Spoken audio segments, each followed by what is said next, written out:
Greetings, YouTube. It must be Old Home Week. I'm bringing another link from December of 2017.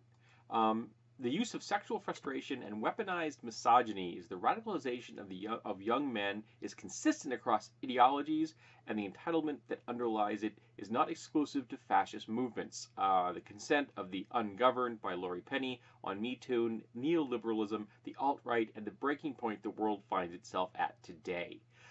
I've talked about Me Too before, and I'm fully endorse the whole movement. And I've admitted my own culpability in sexual harassment and pressuring women into sex when I was younger because I was ignorant and entitled and, like I said, culpable. And I think what Laurie Penny is saying about these particular groups and these particular movements is important. I think that you have to remember the underlying structure on all of this is social conservatism. That is the foundation for all of this. The idea that the unwritten institutions that exist should always exist. That those in power when it comes to societal and cultural control should remain in control of society and culture. And in our world, that is men. That the men have been in charge since the Bronze Age, and they're still in charge. Probably earlier than the Bronze Age. That as soon as we became a settled people, we really began to lay down the foundations of the patriarchal structures and the social conservatism that we are still being plagued with. And it's horrible. It's the 21st century. And yet we're still being ruled by concepts that were being laid down in the Code of Hammurabi. And the current examples of it are just the latest iteration of social conservatism.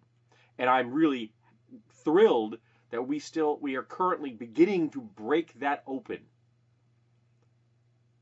That something has been let out with the Me Too movement, and people are really beginning to address that men in power have been abusing women forever. But it's not just men in power, it's men.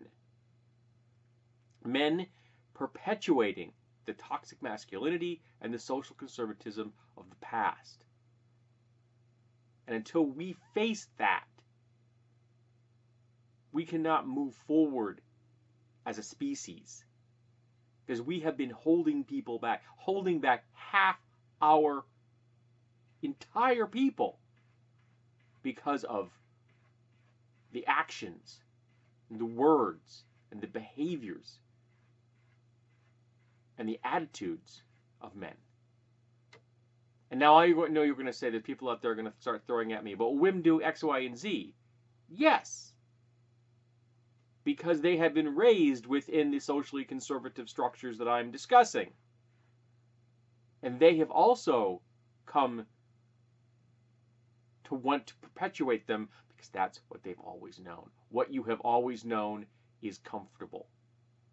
And it takes strength and bravery to step forward and say, no, what has gone on in the past was wrong, and we have to do better in the future. And her term of weaponized misogyny really is spot on. Because that's what we're seeing, particularly in the online world. We're seeing, harassment, doxing people. We're seeing people being hounded both at home and at work. We're seeing women's lives destroyed because they have the temerity to step forward and say, I deserve to be treated better. I deserve not to be harassed, not to be assaulted, not to be intimidated. And these groups are by and large not being affiliated with a religious movement, so don't blame it on religions. Organized religion is a tool of social conservatism, but it is not the only tool in that vile toolbox. I would surmise that a lot of the people this woman is discussing here are people that one might consider themselves to be agnostic or atheist, and they're still perpetuating the social conservatism of the past. They are still trying to enforce men are in charge.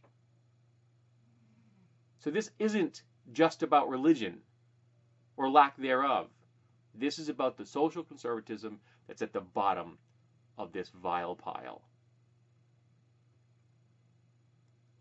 So that's what we have to address. That's what we have to go after. And we have to listen to people that have been the victims of it. And we have to pull apart our own culpability and look at it no matter how ugly it is. Only then can we finally move forward as a species. So, make no bones about it, folks. Social conservatism is the problem. Always has been, and always will be, until we eliminate it.